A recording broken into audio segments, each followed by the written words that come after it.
Mom, why do people judge books by their covers when they know the best stories are always hidden inside? That simple question from an 11-year-old girl would change the course of an entire industry. But Victoria Chen-Blake had no way of knowing it as she stood in her daughter's bedroom that cold December morning in Detroit. The alarm had been unnecessary that Tuesday morning, because Victoria Chen-Blake was already awake staring at the ceiling of her Bloomfield Hills home as snow tapped gently against the windows, like nature's own Morse code. At 38, she had built Meridian Holdings from a one-woman consulting firm into a $3.8 billion private equity powerhouse. But today felt different somehow, weighted with an anticipation she couldn't quite name. "Mom, you're doing that thing again where you stare at nothing and forget to breathe," came the voice of 11-year-old Zoe Chen-Blake from the doorway, her wild curls still messy from sleep, and her NASA pajamas wrinkled from a night of dreams about rockets and distant planets. Victoria smiled, the tension in her shoulders melting away as it always did when her daughter appeared like a ray of sunshine cutting through whatever storm clouds had gathered in her mind. "Good morning to you too." Little astronaut and I was breathing.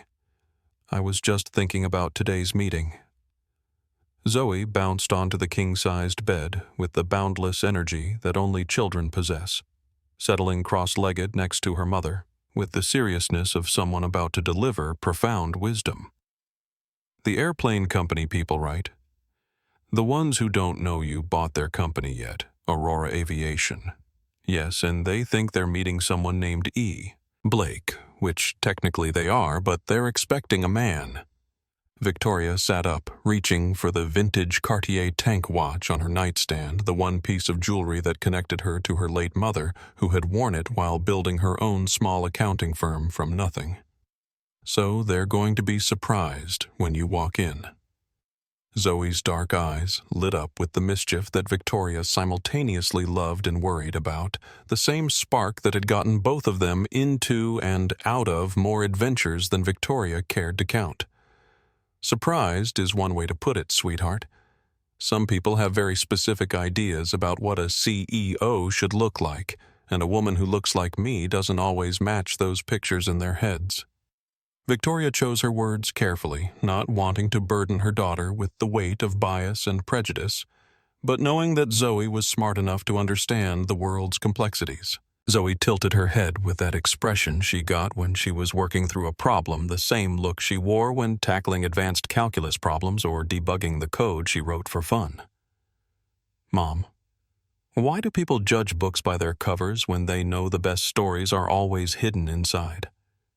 I mean, if someone saw me, they'd think I'm just a regular kid. But they wouldn't know I can solve differential equations, or that I'm designing a rocket engine for my science fair project." The simple wisdom hit Victoria like a gentle earthquake, shifting something fundamental in how she was approaching today's meeting, transforming her nervous energy into something more purposeful. "You know what, Zoe? You're absolutely right, and maybe today is the day some grown-ups learn that lesson." They moved to the kitchen together, Victoria in her silk robe and Zoe still in her space-themed pajamas, falling into their morning routine of pancakes and fresh orange juice while the snow continued to fall outside in thick, lazy flakes that promised a challenging travel day ahead. "Tell me about the airplane people again," Zoe said, drowning her pancakes in enough syrup to fuel an actual rocket launch. Her attention focused entirely on her mother with the intensity she brought to everything that mattered to her. Victoria poured herself coffee from the French press, inhaling the rich aroma that helped center her thoughts. "Well, Aurora Aviation has been struggling financially, and our company acquired them 3 weeks ago through lawyers and paperwork, so the management team has never met the actual new owner. They know someone named E. Blake is coming today for an inspection, but they've made assumptions about who that person is." Assumptions. Like what Zoe asked, though Victoria could tell from her expression that her brilliant daughter had already figured out exactly what kinds of assumptions were involved. Assumptions that E. Blake is probably named Edward or Ethan, definitely male, probably white, and certainly fits their idea of what powerful people look like. Victoria sat down across from her daughter, marveling as she did every morning at how this incredible human being had come from her, how Zoe somehow managed to see the world with both startling clarity and boundless optimism. Zoe finished chewing a massive bite of pancake before responding with the directness that Victoria had always encouraged, even when it made conversations more complicated. So they're going to learn something important today about making assumptions, and you're going to learn something about them by watching how they react when reality doesn't match their expectations. When did you become so wise, little one? Victoria reached across the table to smooth down one of Zoe's rebellious curls, feeling that familiar surge of love and pride that sometimes threatened to overwhelm her with its intensity. I've been listening to you talk about business and people my whole life, Mom. Plus, Grandma always used to say that the best way to know someone's true character is to watch how they treat people they think can't help them.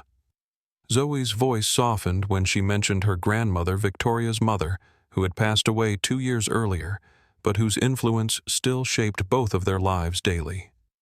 Victoria felt tears prick at her eyes, remembering her mother's own struggles as a Korean immigrant, building a business in a world that didn't always welcome her presence or respect her intelligence. Grandma was right about that, sweetheart.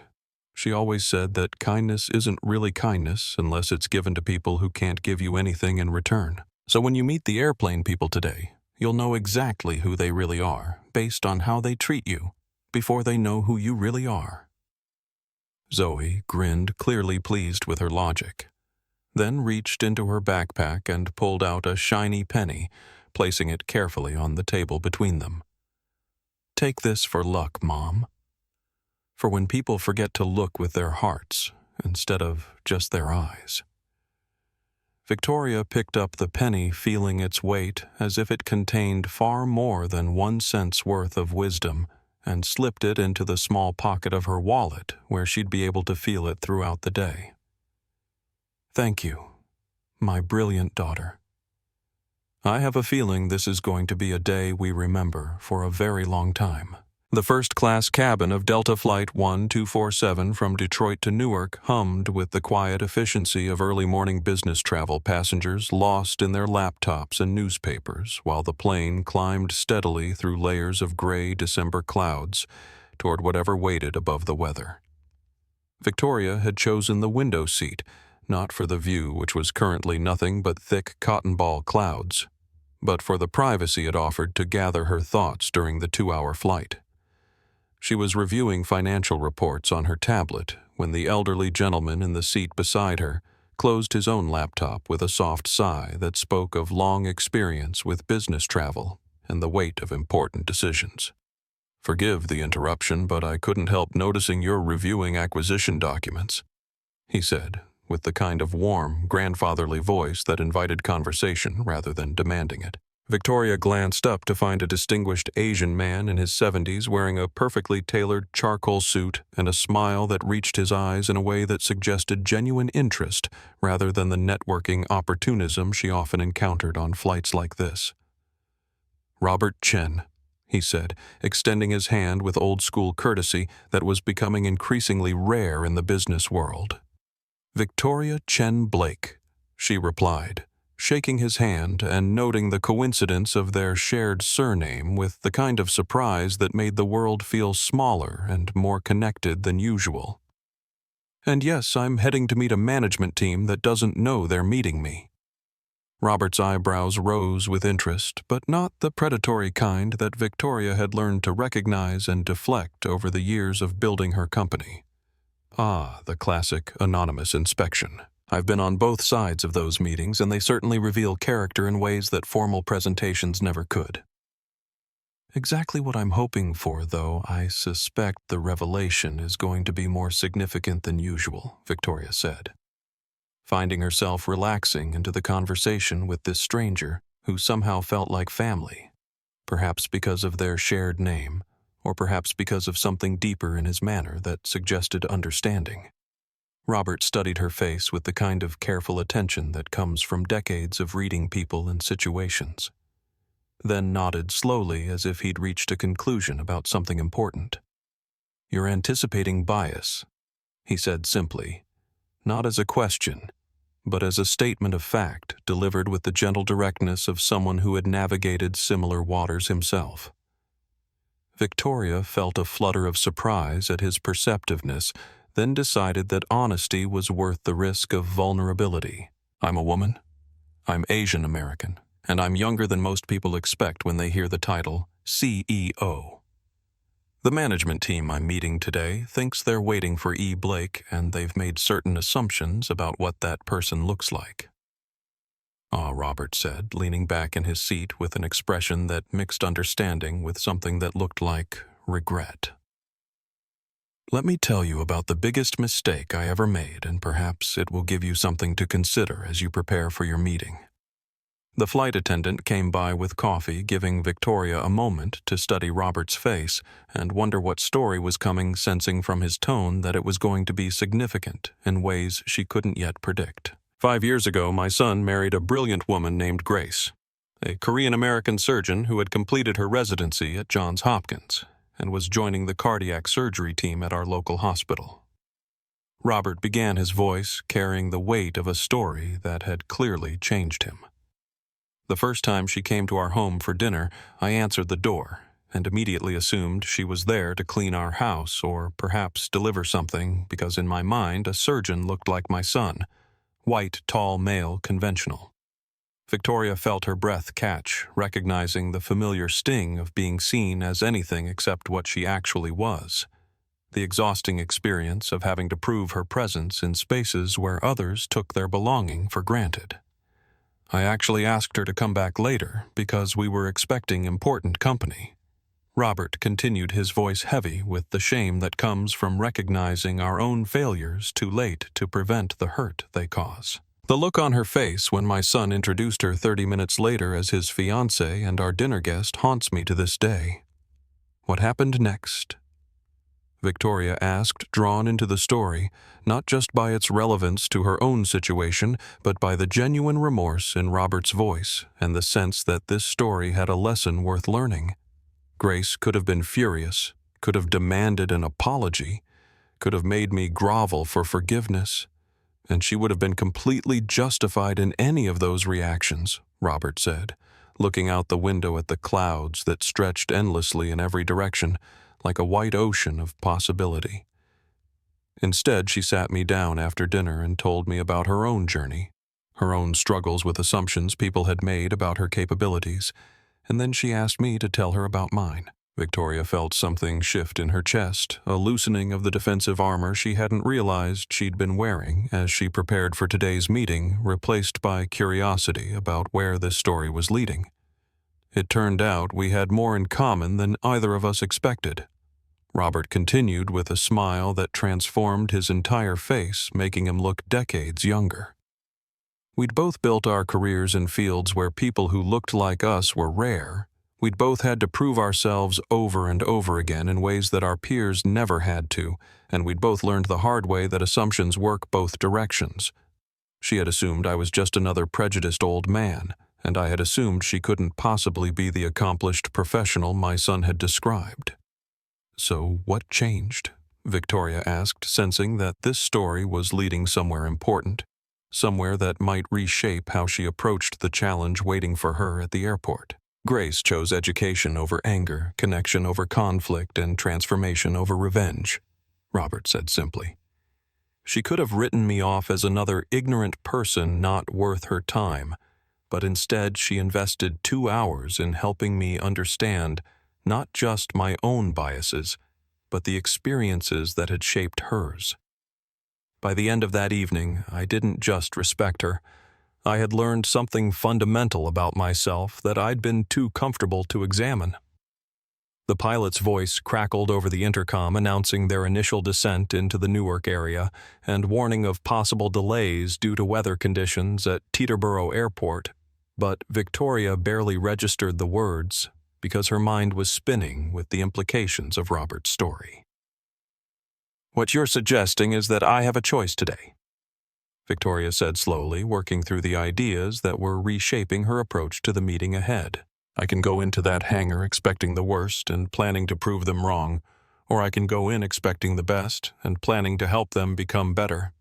"Exactly," Robert said, reaching into his briefcase and pulling out a business card that read, "Robert Chen, Diversity and Inclusion Consultant," in elegant script. "It took me almost 70 years to learn that changing minds works better than changing people. And Grace taught me that the most powerful response to being underestimated is to help others rise to their better selves rather than proving them wrong."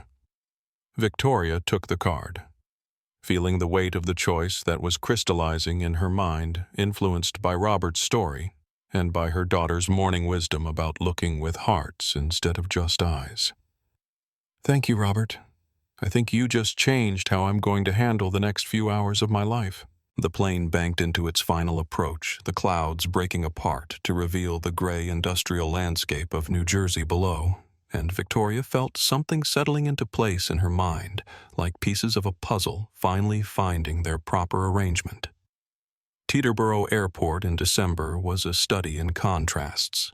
Sleek private jets worth tens of millions of dollars sitting in hangars that were essentially industrial warehouses. Wealthy passengers stepping from heated limousines directly onto aircraft stairs while ground crews worked in bitter wind that cut through even the heaviest winter coats. Victoria's taxi pulled up to the General Aviation terminal through driving sleet that made the afternoon feel more like evening, the kind of weather that turned simple tasks into endurance tests. Inside Hangar 17, 3 people were conducting what looked more like a war council than a business meeting, huddled around a conference table covered with financial documents, coffee cups, and the kind of nervous energy that comes from knowing your professional life hangs in the balance of the next few hours. Brandon Wright stood at the head of the table, his Yale MBA displayed prominently on the wall behind him, next to photos of him shaking hands with various aviation industry executives, all of whom looked remarkably similar to him in their expensive suits and confident smiles. At 42, Brandon had spent his entire career believing that his family name and educational pedigree were sufficient qualifications for leadership, a belief that had served him well until Aurora Aviation's financial troubles began threatening not just his job, but his entire sense of identity. "I still think we should have pushed back on this inspection," Brandon said, adjusting his tie for the 3rd time in 10 minutes while staring out the hangar windows at the storm that was making the day feel increasingly ominous. Surprise visits from new ownership are never good news, especially when the company was acquired through shell corporations and legal maneuvers that kept the real buyer hidden from us until the deal was already done. Linda Martinez looked up from the employee files she'd been reviewing with the kind of meticulous attention to detail that had made her an excellent HR director and a valuable target for people who needed someone reliable to handle tasks they preferred not to examine too closely. At 45, Linda had spent the last 8 years building Aurora's human resources department into a model of efficiency, but the divorce 2 years earlier had left her supporting 2 teenage children on a single salary, making job security her primary concern above almost everything else. "The acquisition documents require us to provide full access to all management personnel and operational records," Linda said in the careful, measured tone she used when delivering information that people didn't want to hear. "Refusing would be grounds for immediate termination under the change of ownership clause, and frankly, we need to make a good impression if we want to keep our positions under the new structure." Derek Cole laughed, but it was the kind of laugh that had sharp edges and no real humor behind it. The sound of someone using confidence to mask the anxiety that was eating away at his ability to think clearly. At 35, Derek had built his reputation as Aurora's top sales director on a combination of genuine charm, aggressive pursuit of clients, and a willingness to bend rules that his predecessors had been too ethical to even consider bending. "Relax, both of you," Derek said, leaning back in his chair with the kind of studied casualness that took more energy to maintain than genuine relaxation would have required. "This E. Blake character is just another rich guy who bought a company he doesn't understand. We show him around, throw some impressive numbers at him, and convince him we're indispensable. I've been managing executives like him my entire career." Brandon turned from the window, his expression mixing hope with skepticism in the way of someone who desperately wanted to believe good news, but had been disappointed too many times to trust it completely. You really think it's going to be that simple? The financial irregularities alone could sink us if he looks too closely at the maintenance budget allocation or the consulting fees we've been processing through the offshore accounts. Financial irregularities is a harsh way to put it, Derek said, though his voice carried less conviction than his words suggested. We've been creative with budget management to maximize operational efficiency. Every company does it. Besides, these private equity types only care about profit margins and return on investment. As long as we can show him improving numbers, he won't dig into the details of how we achieved them. Linda shifted uncomfortably in her seat, the employee files in front of her serving as a reminder of all the good people whose livelihoods depended on decisions made in rooms like this by people like them. Derek, some of those creative budget decisions involved me signing documents I wasn't entirely comfortable with. If this new owner decides to conduct a detailed audit, I'm not sure our explanations are going to sound as reasonable as they did when we were making those decisions. Linda. You worry too much, Brandon said, though his tone suggested he was trying to convince himself as much as her. The consulting arrangement with the Cayman Islands firm is completely legal. We hired them to provide operational analysis services, and the fact that the firm is owned by a holding company that traces back to Aurora Aviation is just smart business structure. Lots of companies use similar arrangements to optimize their tax situations. Derek's phone buzzed with a weather alert, breaking the tension momentarily as all three of them were reminded of the storm raging outside their heated hangar. Speaking of the new owner, he should be arriving any minute now, assuming his flight can land in this mess. Private jets don't like flying in freezing rain any more than commercial aircraft do. I still can't believe they sent so little information about him, Linda said, flipping through the sparse file that contained only the most basic details about their new owner. E. Blake, CEO of Meridian Holdings, acquired Aurora Aviation for an undisclosed sum. No photo, no detailed biography, no background information beyond the bare minimum required for the acquisition documents. Brandon straightened his jacket again, a nervous habit he'd developed during the months of uncertainty that had preceded the sale of the company. That's actually good news for us.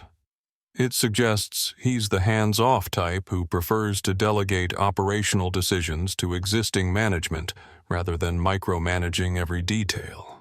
If we can convince him we know what we're doing, he'll probably leave us alone to run things the way we always have. The way we always have is what got the company in financial trouble in the first place, Linda pointed out quietly, though she immediately looked nervous about having voiced that observation aloud. Derek stood up abruptly, walking to the window and peering out at the gray afternoon, where sleet was turning the tarmac into a treacherous sheet of ice that would make every aspect of aircraft operations more dangerous and complicated. There's a car pulling up to the terminal. Black sedan, probably him. Linda makes sure the conference room is set up properly. Brandon, remember what we discussed about emphasizing our operational improvements and downplaying any mention of the budget reallocations. What if he asks direct questions about the financial irregularities, Linda asked, using Derek's own phrase back to him with the kind of precision that made uncomfortable truths harder to ignore. Then we give him honest answers that focus on the positive outcomes of our management decisions, Brandon said, though his voice lacked the confidence his words were meant to project. We improved operational efficiency, reduced unnecessary expenses, and maximized the value of every dollar Aurora Aviation spent. The specific mechanisms we used to achieve those results are secondary to the results themselves. Through the hangar windows, they could see a figure emerging from the black sedan, someone in a beige trench coat moving carefully across the slippery tarmac toward the entrance to their building. The storm made it impossible to make out details, but the approaching silhouette represented either salvation or destruction for all three of them, and they knew it. Remember, Derek said, turning back to face his colleagues with the kind of forced smile that was meant to inspire confidence, but actually revealed desperation. Confidence is everything in meetings like this. He needs us more than we need him because he doesn't know anything about running an aviation company. As long as we stick together and present a united front, we control this situation. None of them realized that the person walking toward their hangar through the freezing rain was about to teach them lessons about control, respect, and the true cost of assumptions that would change their lives forever.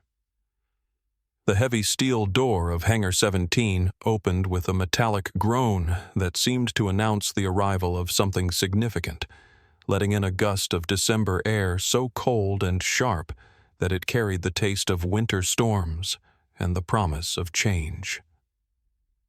Victoria Chen-Blake stepped across the threshold, shaking droplets of freezing rain from her practical beige trench coat, while her dark eyes quickly assessed the scene before her with the kind of trained observation that had served her well in countless business negotiations. The hangar was exactly what she had expected from the acquisition reports. A cavernous space that smelled of jet fuel and metal polish dominated by a gleaming Gulfstream G450 that represented both Aurora Aviation's potential and its current financial struggles. But what caught her attention immediately were the three people standing near a cluster of office furniture who had clearly been expecting someone very different from the woman who had just walked through their door. Brandon Wright turned first, his expression shifting through a series of micro-changes that Victoria recognized from years of experience. Initial annoyance at being interrupted, followed by confusion at seeing someone unexpected, then settling into the kind of polite condescension that powerful men often used with women they assumed were there to serve rather than to lead. "Excuse me, miss, but deliveries need to go around to the service entrance on the north side of the building," Brandon said, his voice carrying the particular tone that people use when they're being helpful to someone they consider beneath their notice. "We're currently preparing for an important meeting with senior management, so this really isn't the best time for whatever business brought you here today." Victoria felt the familiar tightening in her chest that came with being immediately categorized and dismissed, but she forced herself to remember her daughter's morning wisdom about people judging books by their covers and Robert Chen's story about choosing education over anger. "I'm not here for a delivery," she said, calmly, pulling the acquisition documents from her bag and holding them up so the Aurora Aviation letterhead was clearly visible. "I'm here for the meeting with senior management. I'm E. Blake." The silence that followed was the kind that has weight and texture, filling the space between them like something you could reach out and touch. Linda Martinez, who had been organizing files at a nearby table, looked up with the expression of someone watching a situation unfold that she knew was going to end badly, but felt powerless to prevent. Derek Cole actually laughed, a sharp barking sound that echoed off the hangar walls and made Victoria feel like she was standing in the center of a comedy routine where she was the unwitting punchline. "Right, and I'm the Queen of England," he said, pulling out his phone and pointing it in Victoria's direction, with the casual cruelty of someone who thought he was witnessing something worth recording. "Lady, I don't know what kind of scam you're running, but E. Blake is a serious businessman, not a woman who shows up in the middle of a storm looking like she got lost on her way to the bus station." Brandon stepped closer, and Victoria could smell his expensive cologne mixed with the kind of nervous sweat that comes from stress poorly hidden beneath a veneer of artificial confidence. "Miss, I'm going to give you one chance to explain what you're really doing here before I call security," he said, his voice dropping into the register that men often used when they wanted to sound authoritative and threatening without actually raising their voices. Victoria looked around the hangar, taking in the pristine aircraft, the expensive office furniture, the framed certificates and awards that decorated the walls, all of it representing the success and stability that these three people were fighting to preserve. "My name is Victoria Chen-Blake. I'm the CEO of Meridian Holdings, and 3 weeks ago my company acquired Aurora Aviation through a series of legal transactions that are all documented in the papers I'm holding," she said, speaking slowly and clearly as if explaining a simple concept to people who were having trouble understanding it. "Okay, let's pretend for a moment that's true. Brandon said, though his tone made it clear he considered this an exercise in humoring someone delusional rather than a serious conversation. Blake is supposed to be a major player in the private equity world, someone with the kind of serious financial backing that it takes to acquire a company like Aurora Aviation. You look like someone who should be asking us if we need our cars washed, not someone who could afford to buy our entire operation. The casual cruelty of the statement hit Victoria like a physical blow, not because it was unexpected. She had faced similar assumptions countless times throughout her career, but because it revealed so clearly the depth of bias that ran through this organization like a poison in the water supply. Linda Martinez finally spoke up, her voice barely above a whisper but carrying enough discomfort to suggest that she understood exactly how wrong this conversation was going. "Brandon, maybe we should at least look at her documents just to be sure we're not making a mistake here." "Linda, use your head," Derek snapped, still holding his phone up like he was filming a reality show rather than participating in a business meeting. "Look at her. Does she look like someone who has the kind of money it takes to buy an aviation company? Does she look like someone who belongs in a boardroom making decisions about million-dollar aircraft?"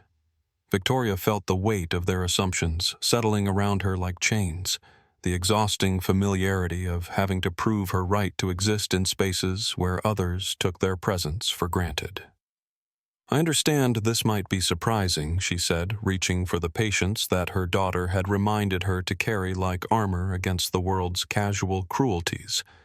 "But if you'll just examine the acquisition documents, you'll see that everything I'm telling you is completely verifiable. What I see is someone who somehow got hold of confidential business documents and decided to try to con her way into a meeting with people who actually matter," Brandon said, stepping even closer in a way that was clearly meant to be intimidating. "Security is just a phone call away, and I'm sure they'll be very interested in how you acquired paperwork that should have been restricted to authorized personnel only." The threat hung in the air between them like smoke, and Victoria realized with crystalline clarity that this situation was about to escalate beyond anything that could be resolved with explanations or documentation. These people had made up their minds about who she was the moment she walked through the door, and no amount of evidence was going to change their fundamental assumption that someone who looked like her couldn't possibly be who she claimed to be.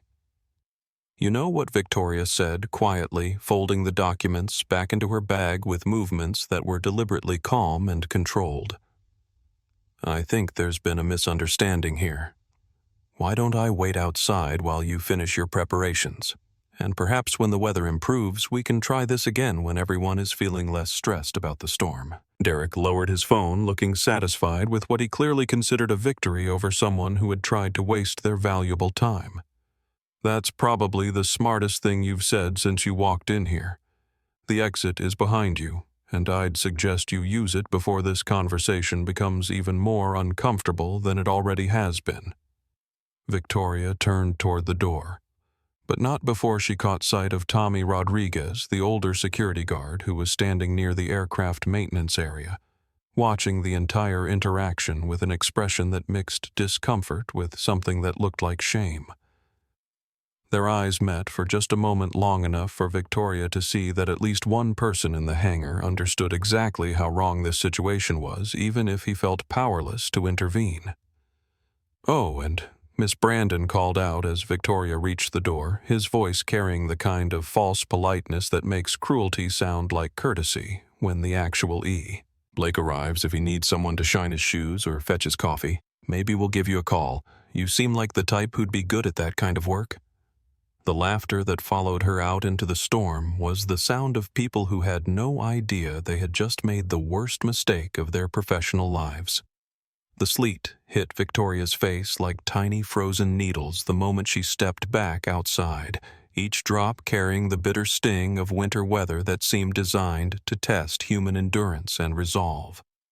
The minimal overhang above the hangar's side entrance provided almost no protection from the wind that drove the precipitation sideways, soaking through her coat within minutes, and making her realize that what she had initially planned as a brief wait was going to become a genuine test of physical comfort. Standing there with freezing water dripping from her hair and her expensive shoes already sodden from the slush that covered the tarmac, Victoria pulled out her phone to check the time and felt a surge of longing for her warm home in Detroit, for her daughter's sunny smile, for the simple comfort of being somewhere she belonged without having to prove her right to exist. The video call icon next to Zoe's name seemed to glow with possibility, and before she could second-guess the decision, Victoria was looking at her daughter's concerned face on the phone's screen, taking comfort in the immediate warmth that appeared in Zoe's dark eyes when she realized her mother was calling. "Mom, how did the meeting go? Did they love you as much as I knew they would?" Zoe's enthusiasm was infectious, even through the small screen, but her expression quickly shifted to concern as she took in her mother's bedraggled appearance and the gray storm visible behind her. "Wait, why are you outside? And why do you look like you've been standing in the rain?" Victoria positioned the phone to give Zoe the clearest view of her face while trying to find an angle that didn't emphasize just how miserable the weather conditions were. "The meeting got off to an interesting start, sweetheart.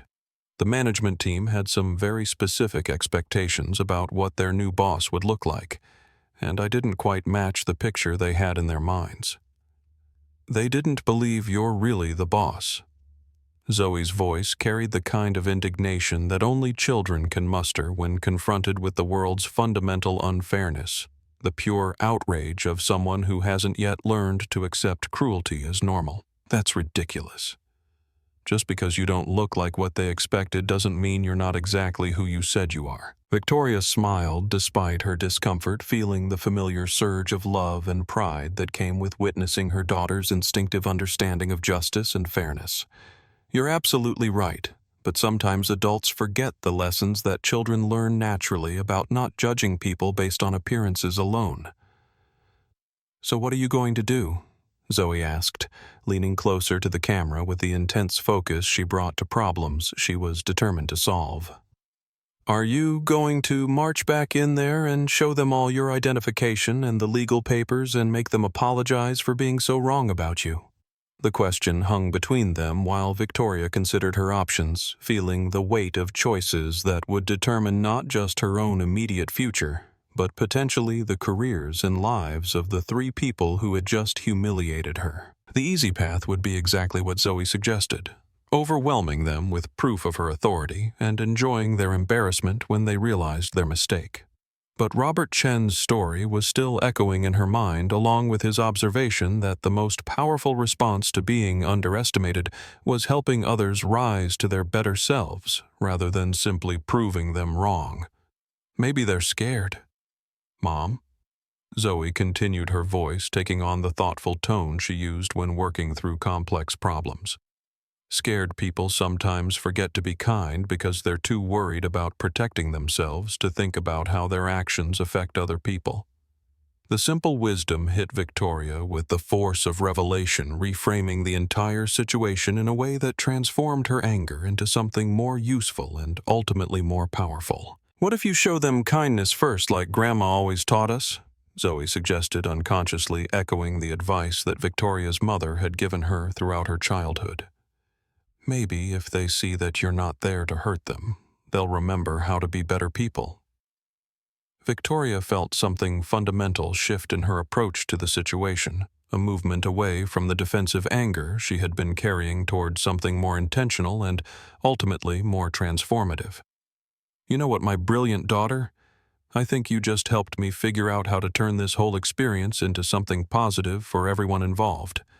Really." How Zoe's face lit up with excitement at the possibility of having contributed to solving a real-world problem, her natural curiosity and problem-solving instincts fully engaged. "I'm going to give them a chance to show me who they really are when they think nobody important is watching." Victoria explained the plan crystallizing in her mind as she spoke. "Sometimes, the best way to understand people is to observe how they behave when they believe their actions don't have consequences. That's really smart, Mom, but you're still standing in a storm, and you're going to get sick if you stay out there much longer," Zoe pointed out with the practical concern that always balanced her theoretical thinking. Is there somewhere warm you can wait while you're figuring out their true character?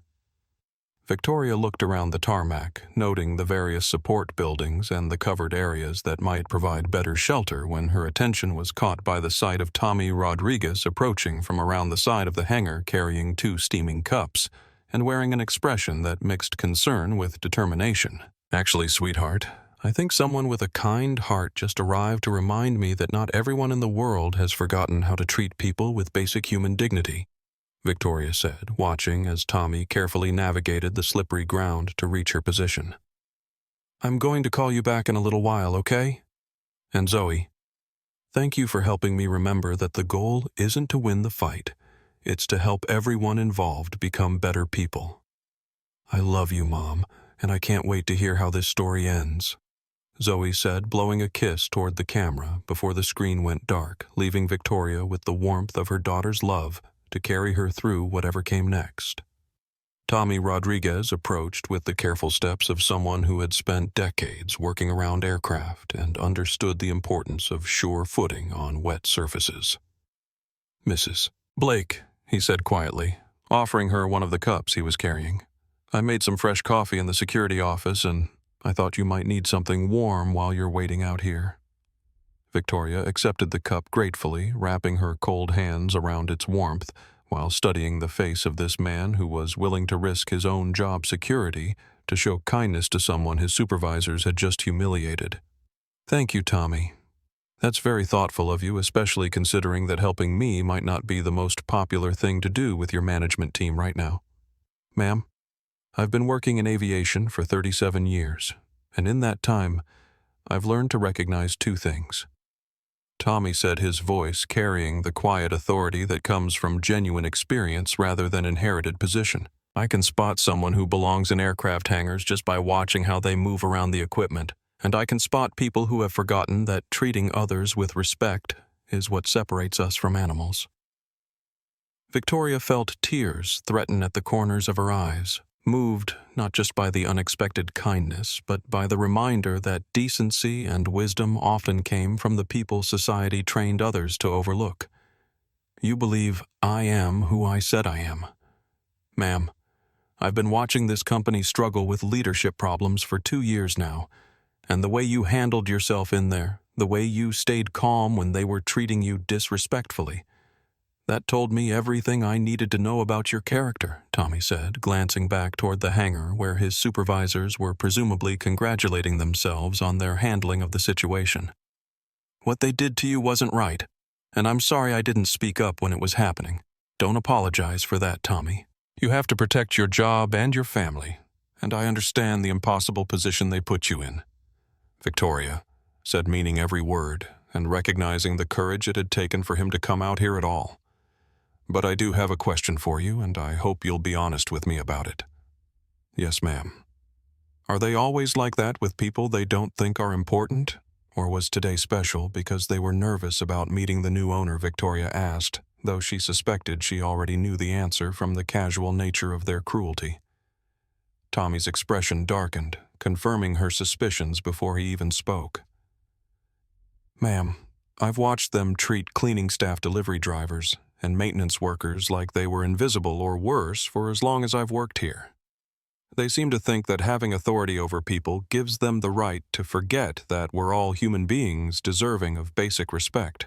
Victoria nodded, feeling the last pieces of her plan falling into place as she understood that this wasn't an isolated incident born of stress or misunderstanding, but rather a pattern of behavior that revealed something fundamental about the culture these 3 people had created at Aurora Aviation.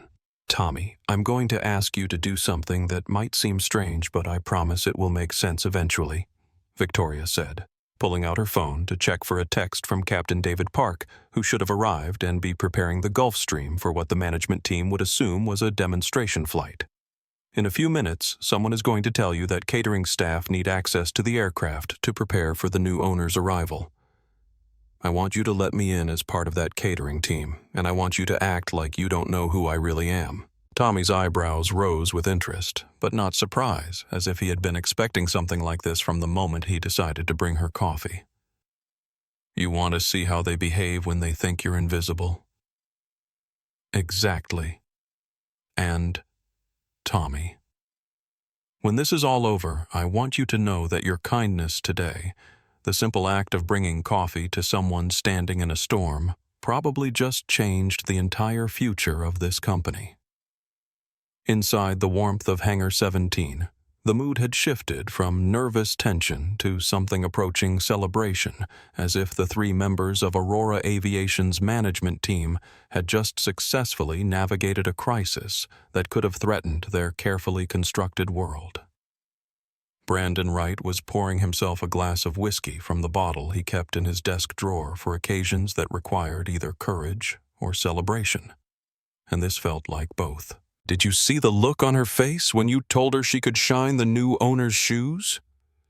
Derek Cole was nearly breathless with laughter, still holding his phone and reviewing the video he had recorded of the encounter.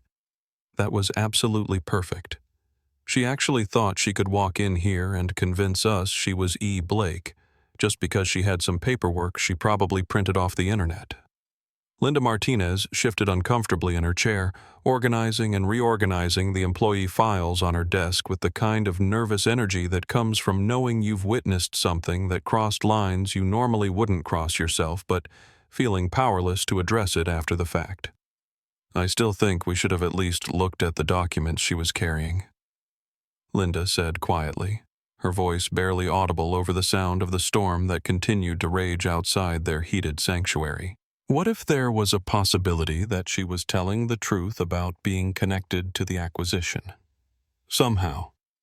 Brandon turned from his window where he had been watching the storm with the satisfaction of someone who was warm and dry, while others suffered in the elements. Linda, sometimes I worry that you're too trusting for your own good, he said, his tone carrying the particular condescension that he used when explaining obvious things to people he considered less intelligent. Con artists rely on people like you who are willing to give them the benefit of the doubt instead of trusting your instincts about what doesn't belong. Besides, Derek added, finally putting away his phone and settling into one of the leather chairs that had been arranged to create an informal meeting area, even if by some impossible chance she had legitimate business here. The way she looked and acted proved that she wasn't anyone we needed to take seriously. Real executives don't show up at important meetings looking like they just came in from cleaning office buildings. Linda felt her stomach clench with discomfort, recognizing the casual cruelty in Derek's words, but feeling trapped between her moral instincts and her desperate need to maintain the job security that allowed her to support her 2 teenagers as a single mother. I just think we could have handled the situation with more professionalism, she said carefully, trying to find a way to express her discomfort without directly challenging the people who controlled her employment. Professionalism means protecting the integrity of our operation from people who don't belong here, Brandon said, settling into his own chair and savoring his whiskey with the satisfaction of someone who had successfully defended his territory. If we had wasted time entertaining every person who wandered in here claiming to be someone important, we'd never get any actual work done. Derek laughed again, the sound carrying sharp edges that made Linda wince internally. Can you imagine if the real E. Blake had walked in while we were sitting there seriously discussing business with someone who looked like she should be asking us if we needed our cars washed? He would have taken one look at our judgment and decided we weren't competent enough to continue managing his investment. The intercom crackled to life, interrupting their celebration with the voice of Captain David Park calling from the aircraft. Management team, the Gulf Stream is prepared for your inspection flight. The weather has cleared enough for a short demonstration, and I understand the new owner wants to observe service standards during the flight. Brandon stood up, straightening his jacket and checking his appearance in the reflection of the hangar windows. Perfect timing. This gives us a chance to show E. Blake exactly why Aurora Aviation represents such a strong investment opportunity. Linda, make sure you bring the financial reports that highlight our operational efficiency improvements. What about the maintenance budget reallocations? Linda asked, her voice betraying the anxiety she felt about presenting financial information that she wasn't entirely comfortable defending. Should I include the documentation for the consulting fees and the offshore advisory services? Derek waved dismissively, as if the question was too trivial to warrant serious consideration. Don't overthink it, Linda. We'll stick to the big picture numbers that show improved profitability and operational efficiency. The specific mechanisms we use to achieve those improvements are internal operational details that don't need to be part of the initial presentation. Translation. Brandon said with a smile that didn't reach his eyes. We'll focus on the results rather than the methods, at least until we're confident that Blake is the kind of hands-off owner who prefers to delegate detailed oversight to existing management. As they gathered their materials and prepared to board the aircraft for what they assumed would be a routine demonstration flight with their new owner, none of them noticed the figure in a dark apron entering through the service door, moving with the practiced invisibility of someone whose job was to remain unnoticed while serving people who considered themselves important. Victoria Chen-Blake had traded her expensive trench coat for the uniform of someone whose presence would be so unremarkable that she could observe their true behavior without the performance they might put on for someone they recognized as having authority over their futures. The irony wasn't lost on her that she was about to learn more about these people's character by pretending to be exactly what they had assumed she was, someone whose job was to serve others while remaining invisible, than she would have learned from hours of formal presentations and carefully prepared reports. As she moved toward the aircraft stairs, carrying a tray of refreshments, Victoria felt the weight of her daughter's morning penny in her pocket, and heard the echo of Zoe's wisdom about people needing to be shown kindness before they could remember how to offer it themselves. The next hour would determine whether Aurora Aviation's management team could learn to see people as human beings deserving of respect, or whether their capacity for cruelty ran too deep to be transformed by anything other than consequences they could no longer ignore. The interior of the Gulfstream G450 was a study in understated luxury, all cream leather and polished wood panels that spoke of wealth so confident it didn't need to shout about itself. Victoria moved through the cabin with the practiced efficiency of someone who understood both aircraft layout and the psychology of remaining invisible to people who believed service staff existed solely for their convenience. She had positioned herself in the galley arranging champagne flutes and preparing the refreshment service when the management team boarded with the kind of entitled comfort that comes from believing the world exists to accommodate your needs and desires. Brandon Wright settled into the largest of the captain's chairs, immediately loosening his tie and spreading his papers across the table as if claiming territory in a space he considered his own. This is exactly the kind of impression we want to make, Brandon said, accepting the champagne that Victoria offered without making eye contact or acknowledging her presence in any way. Blake needs to understand that Aurora Aviation operates at the highest level of luxury and professionalism, which is why we've been able to maintain our premium client base despite the broader economic challenges in the industry. Derek Cole was recording everything on his phone again, but this time for what appeared to be legitimate business purposes, rather than the cruel entertainment that had motivated his earlier filming. The service standards alone should convince him that we know how to manage an operation that caters to extremely wealthy clients, he said, holding up his glass in a toast, while Victoria continued to move around the cabin, refilling drinks and arranging snacks with the kind of seamless efficiency that made her effectively invisible. Linda Martinez sat quietly reviewing the financial documents she had brought while clearly struggling with some internal conflict that made her uncomfortable with the celebration happening around her. Brandon: I need to ask you about these consulting fees one more time before we present them to the new owner, she said, her voice carrying the tension of someone who was about to address something she'd been avoiding. The amounts we're showing as advisory services don't match the actual work that was performed, and I'm not sure how we're going to explain that if he asks for details. Victoria paused in her service, positioning herself near the galley where she could hear every word while appearing to be focused entirely on her tasks. The conversation she was about to witness would determine whether these people were simply incompetent or actually criminal, and the distinction would shape every decision she made about their futures. Brandon's expression shifted from celebration to something more guarded. the look of someone who was about to discuss subjects that required careful attention to who might be listening. "Linda, the consulting arrangement is completely legitimate from a legal standpoint," he said, lowering his voice slightly and glancing around the cabin as if checking for eavesdroppers, apparently not considering the catering staff worthy of such concern. "We hired Golden Bridge Advisory to provide operational analysis and efficiency recommendations, and the fact that their recommendations happen to align with strategies we were already implementing doesn't invalidate the value of their services." Derek leaned forward with the conspiratorial air of someone sharing secrets among trusted allies. "Besides, the beauty of the offshore structure is that it creates tax advantages that benefit the entire operation. We're not stealing money.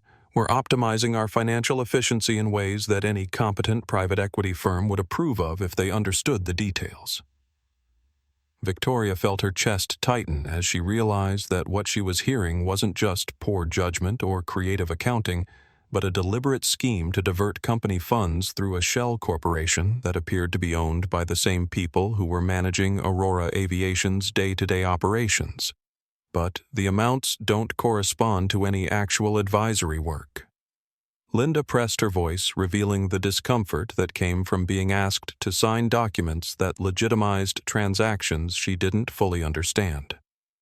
Golden Bridge Advisory has never submitted any reports, never conducted any on-site analysis, and never provided any recommendations that weren't generated internally by our own management team. Brandon's tone hardened in the way that powerful men's voices change when they're being questioned by people they consider subordinates. "Linda, your job is to process the paperwork correctly and ensure that all the proper documentation is filed according to legal requirements. The strategic decisions about how we structure our business relationships are above your pay grade, and frankly, I'm surprised you're questioning management decisions that have been carefully planned by people with more experience than you have." Victoria gripped the champagne bottle she was holding, using the physical sensation to keep herself focused on her role as observer, rather than allowing her anger to transform her into the confrontational CEO these people would eventually have to face. Every word they spoke was being recorded by the aircraft's internal systems, creating evidence that would be impossible to deny or explain away. "Look, Linda," Derek said, his voice taking on the patient tone that people use when explaining simple concepts to children. "Every successful company finds ways to maximize efficiency and minimize unnecessary expenses. We're not doing anything different from what happens at every major corporation in America. We're just being more creative about it than companies that are too conservative to take advantage of legitimate business opportunities.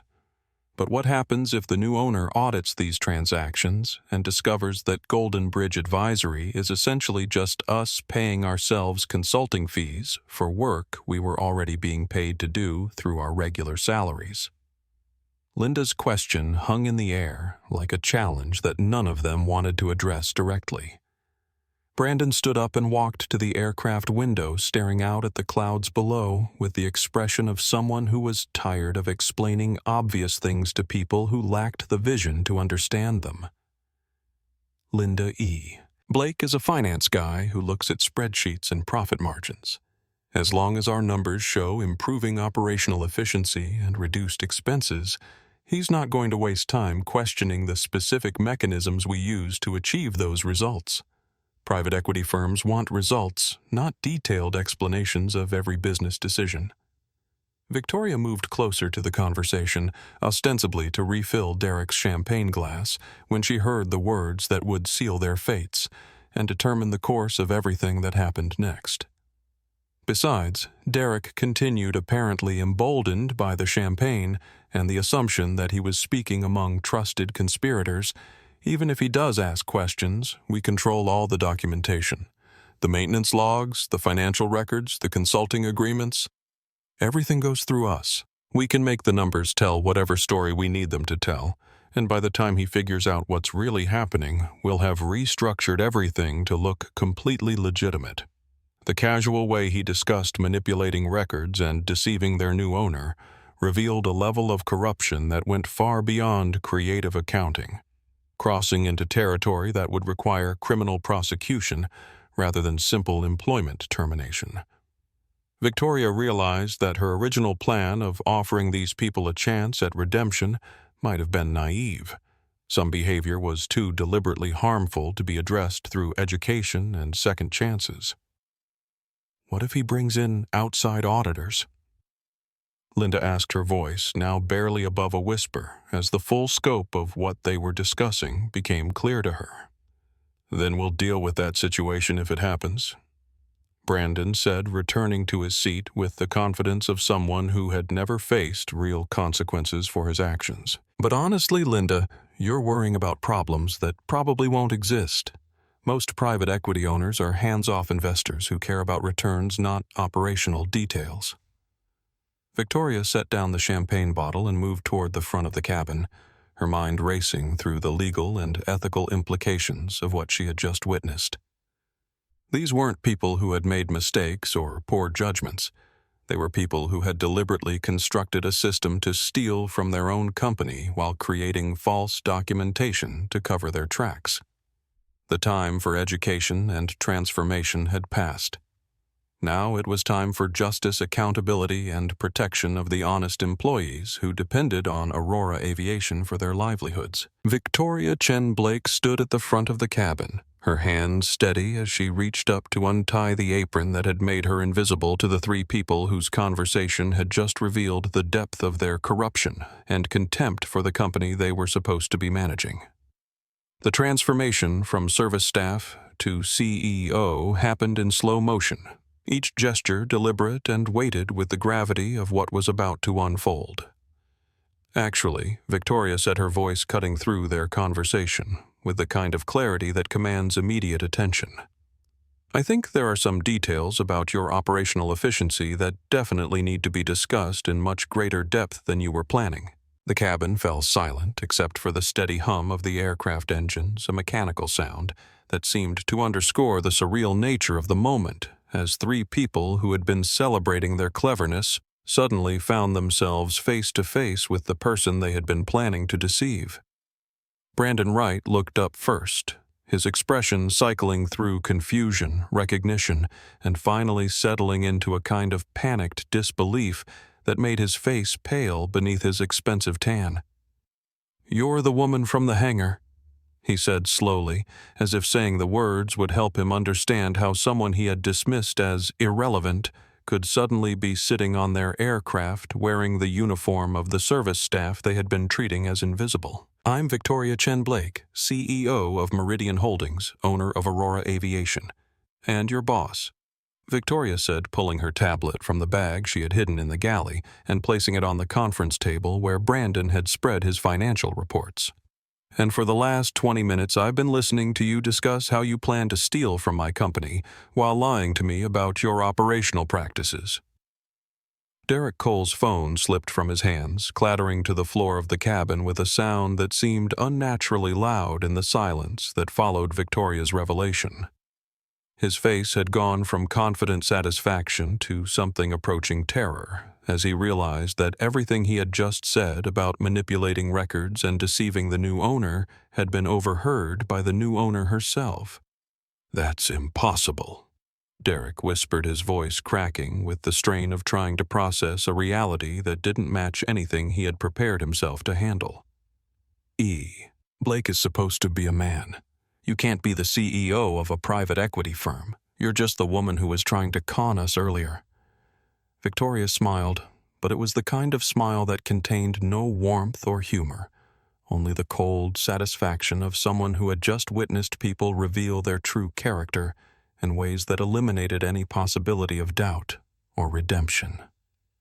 "I'm the woman you told to wait outside in a freezing storm because you decided I didn't look like someone who belonged in your hangar," she said, her voice never rising above conversational level, but carrying the weight of absolute authority.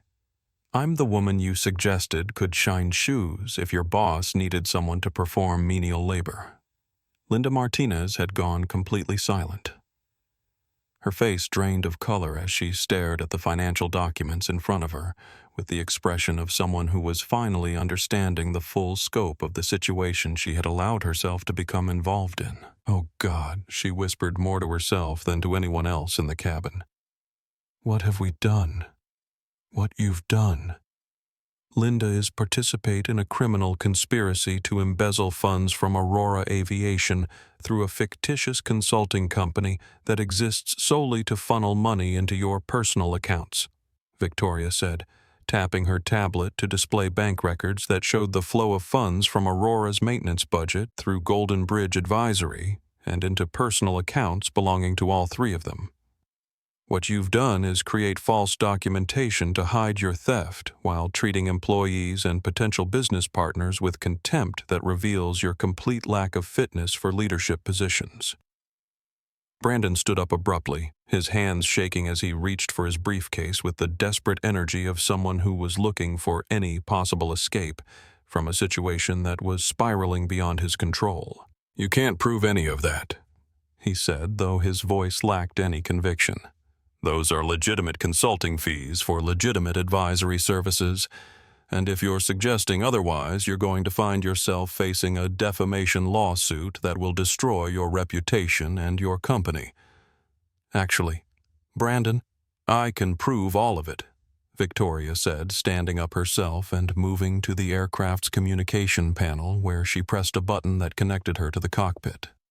"Captain Park, please contact Air Traffic Control and request an immediate return to Teterboro Airport. We have a situation on board that requires law enforcement intervention. Copy that. Miss Blake."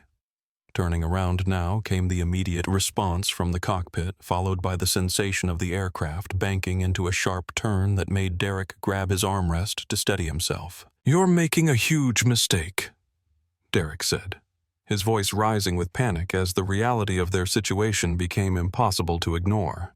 "We can explain everything. The consulting arrangement is completely legal, and if there are any irregularities in the documentation, we can fix them.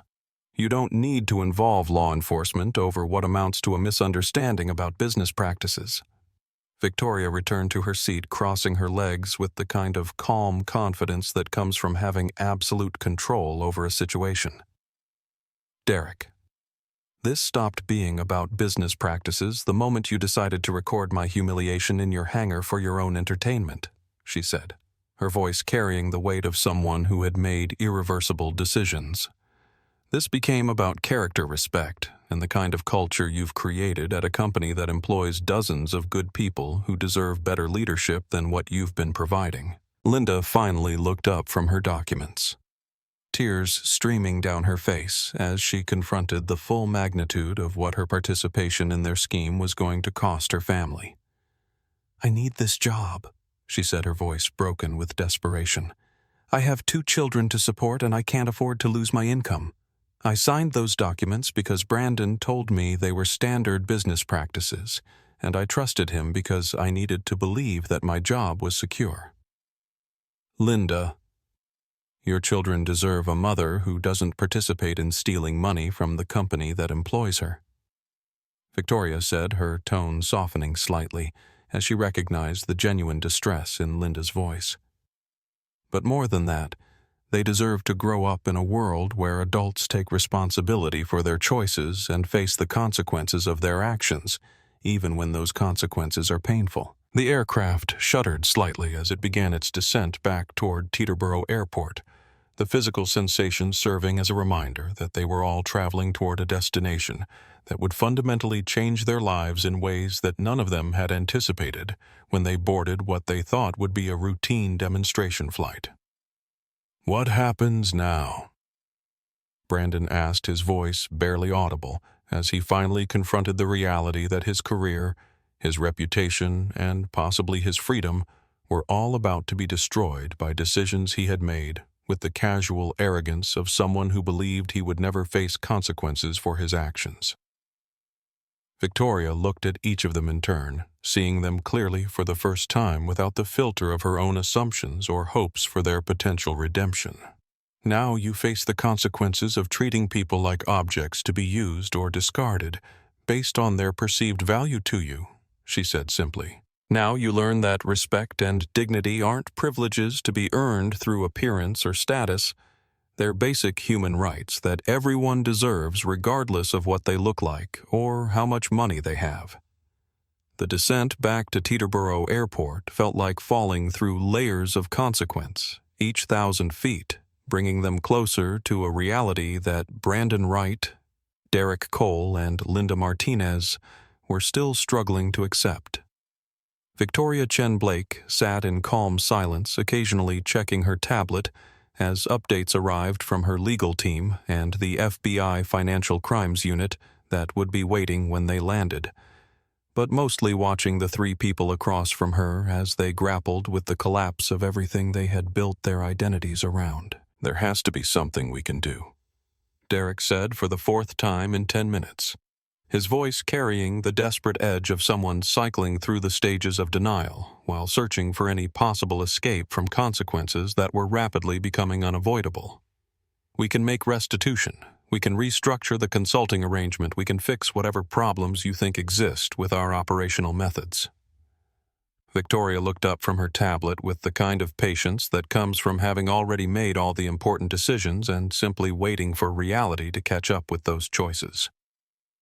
"Derek, the time for fixing problems was before you decided to steal from your own company while treating employees and business partners with contempt," she said, her voice carrying no anger, only the matter-of-fact tone of someone explaining basic cause and effect.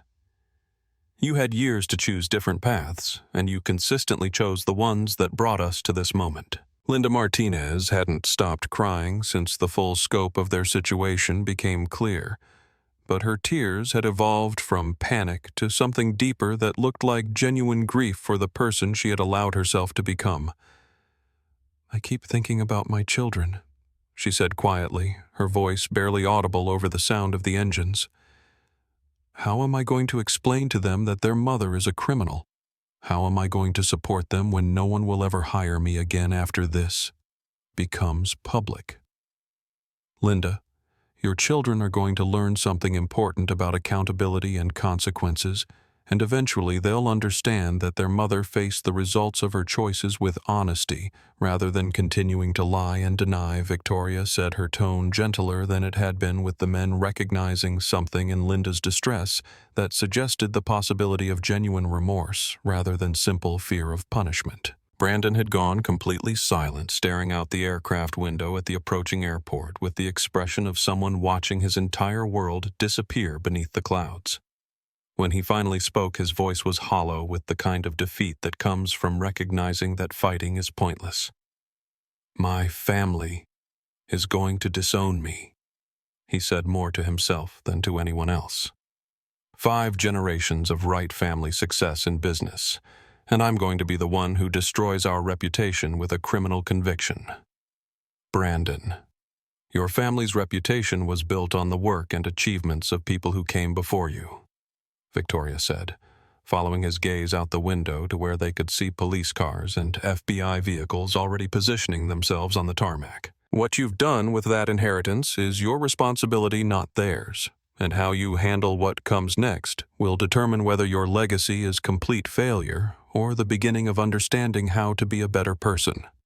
The aircraft touched down with the kind of smooth precision that Captain David Park had perfected over thousands of landings, but the gentle impact felt momentous to the passengers who knew that their previous lives had ended somewhere above the clouds, and whatever waited for them on the ground would be completely different from anything they had experienced before. "Miss Blake came," the captain's voice over the intercom. "We've arrived at Teterboro. Law enforcement is standing by as requested, and they're asking all passengers to remain seated until they board the aircraft." Victoria unbuckled her seatbelt and stood up, smoothing her blazer with the kind of composed movements that suggested she had been through similar situations before and knew exactly how to handle them. "Before the FBI agents come aboard," she said, looking at each of the 3 people who would soon be under arrest, "I want you to understand something important about what just happened here." She paused, making sure she had their complete attention before continuing. "This didn't happen because you made mistakes or because you used poor judgment in difficult circumstances. This happened because you chose repeatedly and deliberately to treat other human beings as less valuable than yourselves, based on nothing more than your assumptions about their appearance and status.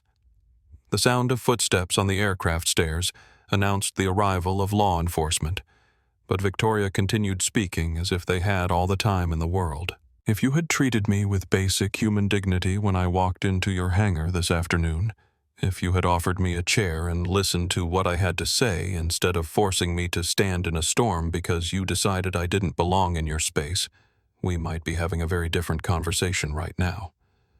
Are you saying you would have ignored the embezzlement if we had been nicer to you?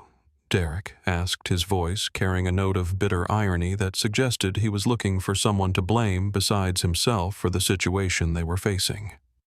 I'm saying that people who treat others with respect and kindness are generally people who make ethical choices in other areas of their lives as well, Victoria replied as FBI agents appeared at the front of the cabin showing their badges and beginning the formal process that would transform her employees into criminal defendants. And people who casually humiliate others for their own entertainment are generally people who make other choices that reflect that same lack of character.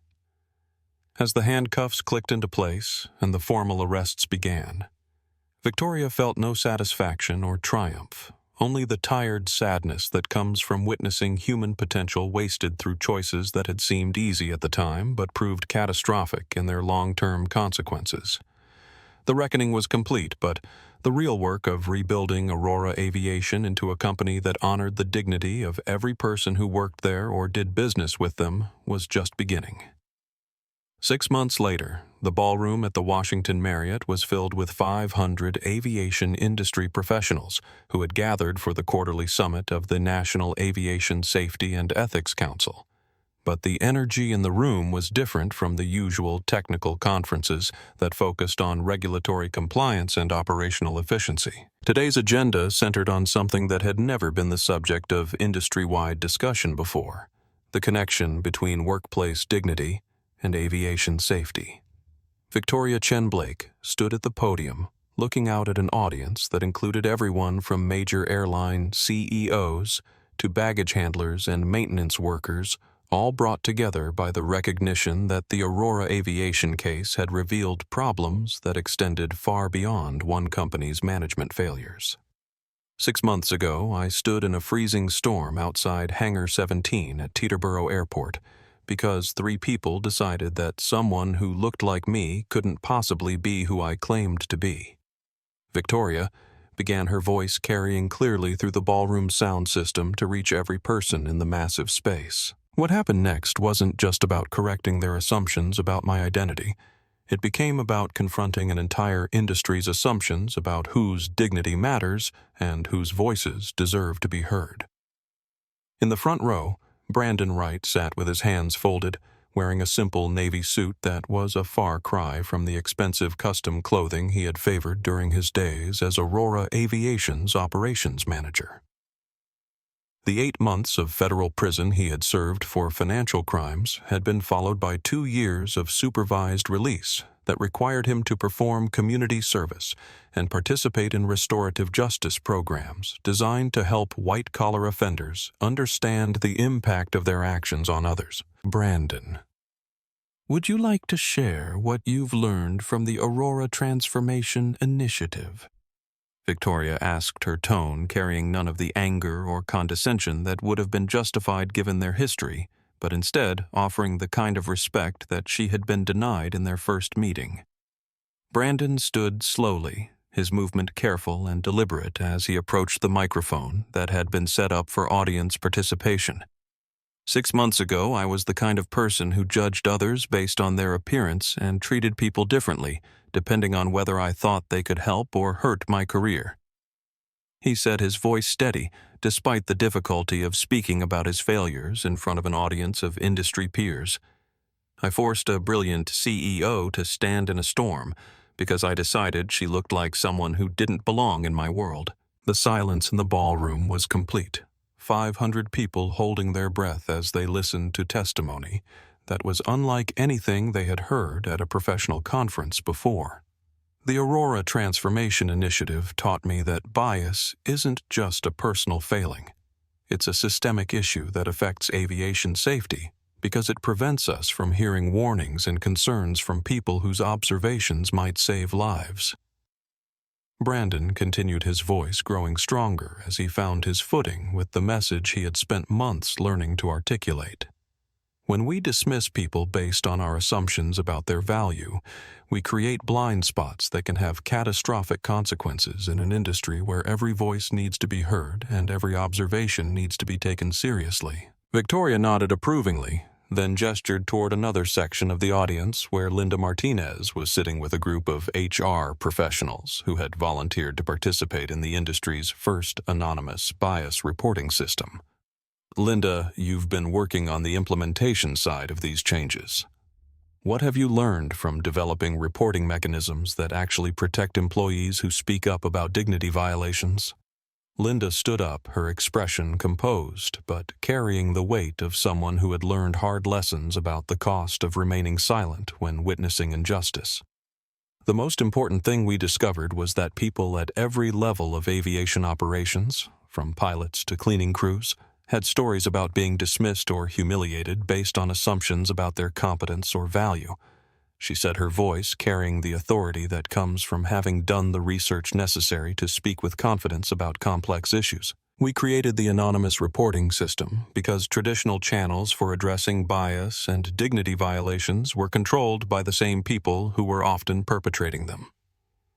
Linda continued, looking directly at Victoria with an expression that mixed gratitude with determination.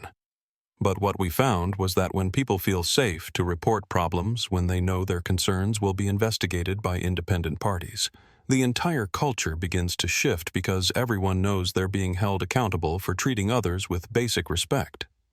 A woman in the middle of the ballroom raised her hand, introducing herself as a mechanic from Delta Airlines, before asking, "How do we know these changes are actually improving safety outcomes and not just making people feel better about working conditions?" Derek Cole stood up from his seat in the back of the room where he had been sitting quietly throughout the presentation. His transformation was perhaps the most visible of the three former Aurora managers. He had lost significant weight. His clothes were simple and practical rather than expensive and flashy, and his entire demeanor suggested someone who had learned to listen more than he spoke. "Ma'am, I can answer that question because I've been working with the FAA's new safety culture assessment team for the past 4 months, Derek said, walking toward the front of the room with none of the swagger that had characterized his previous professional persona. "We've documented 17 cases where bias and dignity violations created communication barriers that led to maintenance issues being unreported, safety concerns being dismissed, and operational problems being ignored because the people who identified them were considered unreliable witnesses due to their race, gender, accent, or job title." The room buzzed with quiet conversations as people processed the implications of Derek's statement. The recognition that workplace dignity wasn't just a moral issue, but a practical safety concern that affected everyone who traveled by air. The most significant case involved a cleaning crew member at a major airport who noticed irregular wear patterns on aircraft tires that suggested potential landing gear problems. Derek continued, his voice carrying the passion of someone who had found meaningful work after years of pursuing only personal advancement. Her concerns were dismissed by 3 levels of management because she was a non-English-speaking immigrant woman whose observations were considered irrelevant to aircraft operations. The problem was eventually discovered during routine maintenance, but only after 14 flights had operated with compromised landing gear. Victoria returned to the microphone, her expression mixing pride with determination as she looked out at an audience that was beginning to understand the scope of the challenge they were facing together. The Aurora case taught us that transformation is possible, but only when we're willing to acknowledge that our industry has created environments where some voices matter more than others based on factors that have nothing to do with competence, experience, or the value of their observations. A pilot from Southwest Airlines raised his hand and was recognized by Victoria. "Miss Blake, How do we implement these changes at companies that don't have the luxury of starting over after a major scandal? How do we convince leadership that investing in dignity training and bias awareness is worth the time and cost when we're already dealing with tight profit margins? That's where Zoe comes in, Victoria said with a smile that transformed her entire demeanor, gesturing toward the side of the stage where her 12-year-old daughter was waiting with a tablet and a presentation remote. Zoe, would you like to explain to these aviation professionals why dignity and respect aren't costs to be managed, but investments that pay dividends in ways they probably haven't considered? Zoe. Chen-Blake walked to the podium with the kind of confidence that comes from having grown up around boardrooms and business presentations, but also with the genuine enthusiasm of someone who had spent months researching a subject that fascinated her. At 12 years old, she was tall for her age, with her mother's dark eyes and an expression that mixed intelligence with the kind of optimism that adults often lose, but children maintain even in the face of complex problems. "Good afternoon, everyone," Zoe said, adjusting the microphone to her height with practiced ease. 6 months ago, my mom called me from a storm where she was standing outside because some adults forgot one of the most important lessons that kids learn in elementary school, that you can't tell what's inside a book by looking at its cover. The laughter that rippled through the audience was warm and genuine, the kind that comes from recognizing truth delivered with refreshing directness by someone young enough to see clearly through adult complications. "I've been studying your industry for my science fair project, and I discovered something really interesting." Zoe continued tapping her tablet to display a graph on the large screens positioned around the ballroom. Companies that score high on employee dignity and respect surveys also score high on safety performance, customer satisfaction, and profitability. It turns out that when people feel valued and heard, they do better work in every measurable way. Victoria watched her daughter with the kind of pride that threatens to overwhelm parents who witness their children stepping confidently into the world with wisdom that surpasses their years. The presentation that Zoe was delivering was the result of months of research interviews with aviation workers at every level and analysis of safety data that had revealed patterns that the adult professionals in the room were only beginning to recognize. "But here's the really cool part," Zoe said, advancing to her next slide, which showed a map of the United States dotted with various colored markers. "When Aurora Aviation implemented the dignity protocols that my mom and her team developed, something amazing happened. Other companies started adopting similar policies not because they were required to, but because they saw the results and wanted the same improvements for their own operations." The map showed the spread of what had become known as the Aurora standards across 47 aviation companies, from major airlines to small charter operations, all of which had voluntarily adopted policies that prioritized employee dignity, bias awareness training, and anonymous reporting systems for workplace respect violations. "My favorite part of this whole story," Zoe continued, her voice taking on the storytelling cadence that she had inherited from her mother, "is that it started with adults remembering something that kids already know, that everyone deserves to be treated with kindness, regardless of what they look like, where they come from, or what job they do." Brandon Wright felt tears threatening at the corners of his eyes as he listened to a 12-year-old girl articulate principles that he had spent 4 decades failing to understand. Principles that seemed obvious now but had been invisible to him when his entire world revolved around maintaining his own status and protecting his own interests. "Mr. Wright," Zoe said, apparently noticing his emotional response and addressing him directly with the kind of gentle directness that children use when they want to help adults feel better. "My mom told me about how you've been working with other executives who made similar mistakes, helping them understand how bias affects safety and operations. That's really important work, and it shows that people can change and become better when they choose to learn from their mistakes, instead of just feeling bad about them." "Thank you, Zoe," Brandon said, his voice thick with emotion as he stood to respond to the recognition from someone whose wisdom had been shaped by experiences he was only beginning to understand.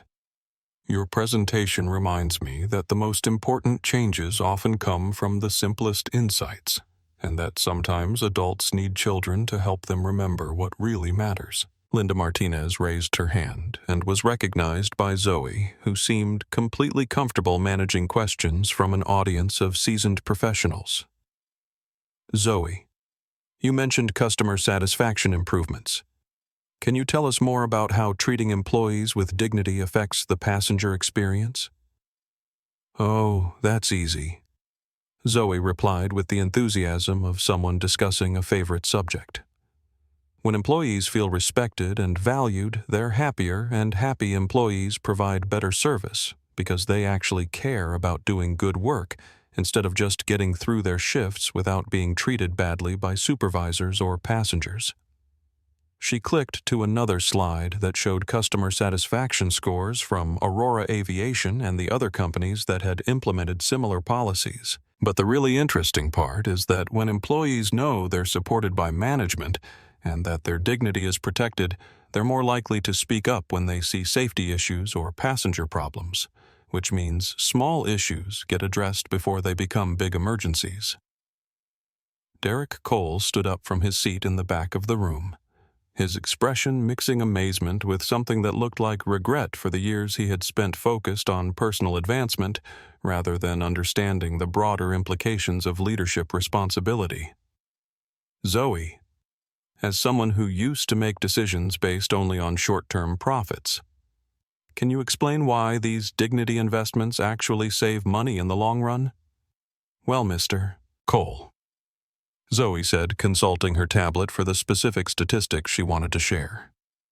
Companies that implement comprehensive dignity and respect training see reduced turnover, fewer workplace harassment lawsuits, improved safety records that lower insurance costs, and better customer retention, because passengers prefer to fly with airlines where the employees seem happy and engaged. Victoria felt a surge of love and pride that threatened to overwhelm her as she watched her daughter confidently discussing complex business concepts with a room full of adults who were hanging on her every word, recognizing that the wisdom Zoe was sharing came from a combination of natural insight and careful research, rather than the kind of inherited privilege that had shaped many of their own careers. But my absolute favorite result, Zoe continued, saving the most important point for last, is that when adults remember how to treat each other with kindness and respect, kids who are watching learn that the business world can be a place where people's dignity matters more than their appearance or background, which means maybe the next generation won't have to learn these lessons the hard way like some of you did. The standing ovation that followed was unlike anything Victoria had experienced in her career. 500 aviation professionals rising to their feet to applaud not just the presentation, but the fundamental shift in perspective that a 12-year-old girl had helped them recognize. 3 hours later, as the conference attendees dispersed to flights that would carry them back to airports and airlines around the country, Victoria and Zoe found themselves alone in Hangar 17 at Teterboro Airport, the same space where the entire Aurora transformation had begun, with a moment of cruelty that had ultimately become an opportunity for industry-wide change.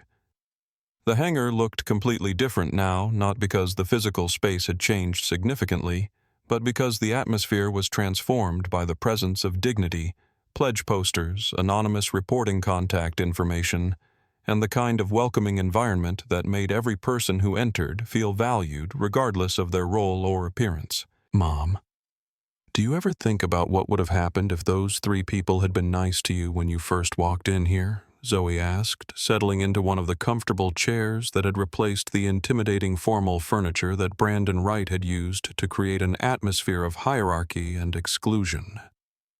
Victoria sat down next to her daughter, looking around the space and remembering the cold December afternoon when she had stood outside in a storm while people inside judged her worth based on nothing more than their assumptions about what powerful people should look like.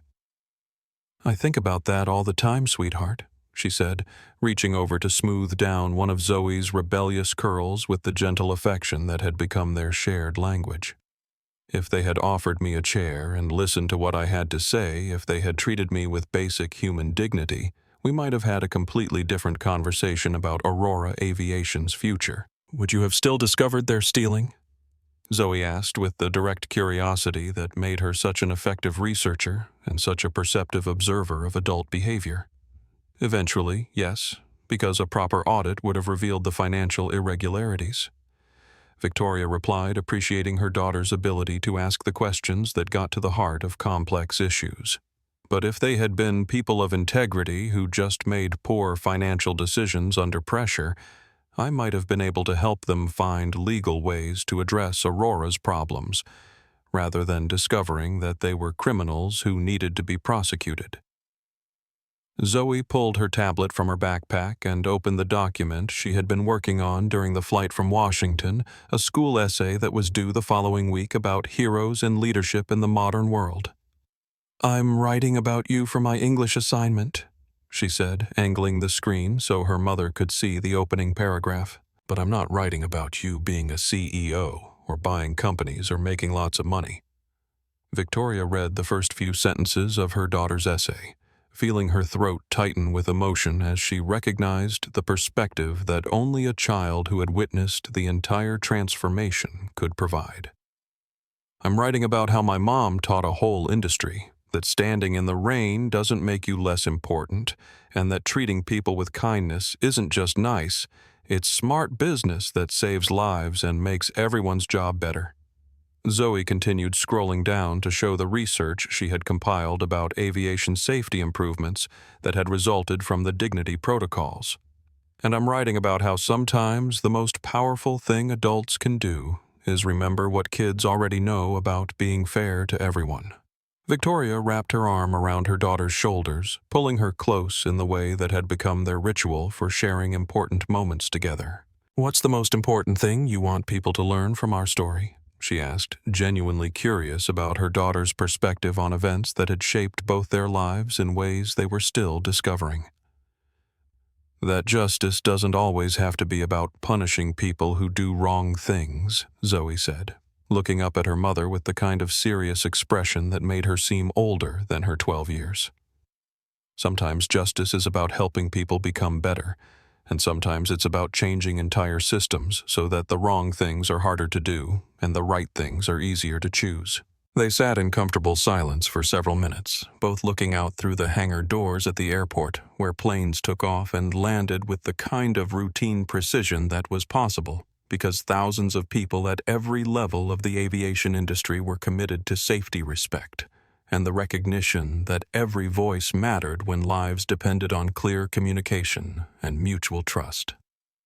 "Mom," Zoe said finally, closing her tablet and tucking it away with the satisfied air of someone who had completed important work. "Do you think the penny I gave you that morning really brought you luck? Or do you think you would have found a way to turn everything into something good, no matter what happened?" Victoria reached into her wallet and pulled out the same shiny penny that Zoe had given her 6 months earlier, still carrying it as a reminder of her daughter's wisdom about looking with hearts instead of just eyes. "I think the penny reminded me to choose love over anger, understanding over revenge, and transformation over destruction," she said, placing the coin in Zoe's palm and closing her small fingers around it. "But I think the real magic was having a daughter wise enough to teach her mother that the most powerful response to cruelty is helping people find their way to kindness." As they walked together toward the exit of Hangar 17, passing under the Dignity Pledge banner that now welcomed every person who entered Aurora Aviation's facility, Victoria felt the weight of responsibility that came with knowing that their story was being replicated at airports and airlines around the world, that a moment of humiliation had become a movement toward respect that was touching thousands of lives. The late afternoon sun was breaking through the clouds as they reached their car, painting the sky in shades of gold and orange that made the world look full of possibility. Zoe looked back at the hangar one more time, then up at her mother with the kind of smile that contained both satisfaction and anticipation for whatever challenges and opportunities lay ahead. "Ready to fly home, Mom?" she asked, using the phrase that had become their shorthand for transitioning from one important experience to whatever adventure awaited them next. "Ready when you are," My brilliant co-pilot, Victoria replied, feeling grateful for a daughter whose wisdom had transformed a story of bias and corruption into a legacy of dignity and respect that would outlast any individual success or failure. As they drove away from Teterboro Airport toward their flight back to Detroit, Victoria realized that the most important lesson of the entire Aurora Aviation experience hadn't been about business or justice, or even about the power of persistence in the face of prejudice. It had been about the difference between raising a child who would perpetuate the world's casual cruelties and raising a child who would help heal them. The Aurora Transformation Initiative became a model for industry-wide change, with Brandon Wright now directing the National Aviation Dignity Institute, Linda Martinez leading the Anonymous Bias Reporting Network, and Derek Cole mentoring young executives in ethical leadership. What began as a moment of humiliation in a freezing hangar became a movement that touched thousands of lives, proving that even the worst human behavior can become an opportunity for growth when people choose accountability over defensiveness. Victoria and Zoe's story reminds us that our children often carry the wisdom we've forgotten, that grace can be more transformative than punishment, and that true strength lies not in crushing those who wrong us, but in helping them discover their capacity for decency. The penny Zoe gave her mother that December morning still sits on Victoria's desk, a reminder that the smallest acts of love can change entire industries when they're guided by the understanding that everyone deserves dignity. Sometimes justice isn't about consequences, it's about transformation. And sometimes the most powerful response to being underestimated is to help others find the courage to become better than they believed possible, one conversation, one choice, and one moment of unexpected kindness at a time.